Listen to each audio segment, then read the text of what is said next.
નમસ્કાર, આપ જોઈ રહ્યા છો TV9 ફિકર આપની સાથે હું ઝરણા સોની। પીએમ મોદી અને અમિત શાહે રવિવારે 4 કલાકની અંદર રાષ્ટ્રપતિ સાથે મુલાકાત કરતાની સાથે જ દેશભરમાં અનેક તર્ક સર્જાયા છે। સંસદ સત્ર ચાલુ છે અને તેઓની આ મુલાકાતને નવા બિલ સાથે જોડવામાં આવી રહી છે। શું 5મી ઓગસ્ટે સંસદમાં કોઈ મોટું બિલ રજૂ થવા જઈ રહ્યું છે?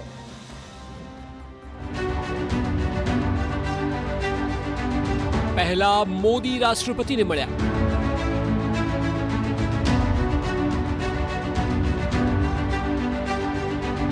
બાદમાં શાહે કરી મુલાકાત।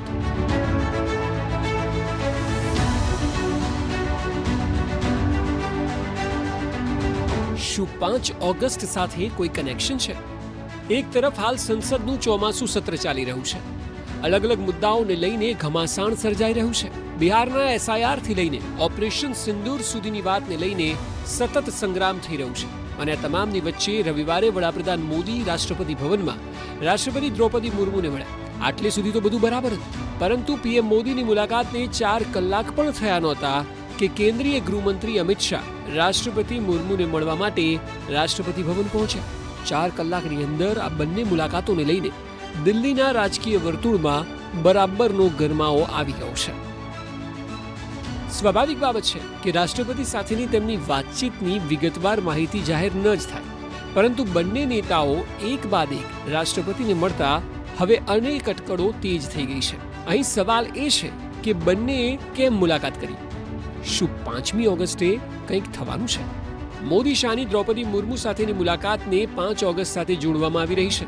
ચર્ચા થઈ રહી છે કે સરકાર 5 ઓગસ્ટે એક મોટું મહત્વપૂર્ણ બિલ લાવી રહી છે, કારણ કે 5 ઓગસ્ટ 2019ના રોજ મોદી સરકારે જમ્મુ કાશ્મીરમાંથી કલમ 370 નાબૂદ કરવાનો અને રાજ્યને 2 ભાગમાં વહેંચવાનો નિર્ણય લીધો હતો।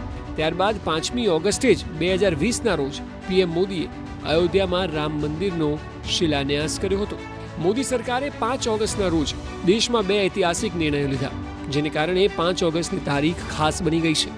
આવી સ્થિતિમાં પીએમ મોદી અને અમિત શાહ રાષ્ટ્રપતિને મળવાને કારણે 5 ઓગસ્ટની ચર્ચાઓ ફરી એકવાર તેજ થઈ। સરકાર કોઈ મોટા બંધારણીય કે રાજકીય નિર્ણય પર વિચાર કરી શકે છે, પછી ભલે તે કોઈ મહત્વપૂર્ણ નિમણૂક હોય કે રાષ્ટ્રપતિ સ્તરનો નિર્ણય।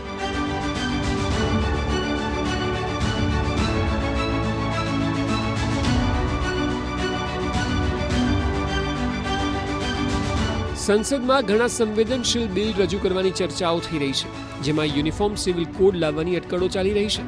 ઉત્તરાખંડની સરકારે તો લાગુ પણ કરી દીધું છે। આસામ અને ગુજરાતની ભાજપ સરકારોએ રાજ્ય સ્તરે UCC લાવવાની જાહેરાત પણ કરી છે। પીએમ મોદી અને કેન્દ્રીય ગૃહમંત્રી અમિત શાહે UCC વિશે અગાઉ પણ વાત કરી છે। યુનિફોર્મ સિવિલ કોડ ભાજપના મુખ્ય એજન્ડાનો જ એક ભાગ રહ્યો છે, એટલે બની શકે કે યુનિફોર્મ સિવિલ કોડને પણ સંસદમાં બિલ સ્વરૂપે લાવી શકાય છે। આ તમામ અટકળો બાદ હવે જોવું એ રહ્યું કે આ મુલાકાતનો શું અર્થ થાય છે। આવનાર દિવસોમાં આ સસ્પેન્સ પરથી પડદો ઉઠી જશે। Bureau report, TV9।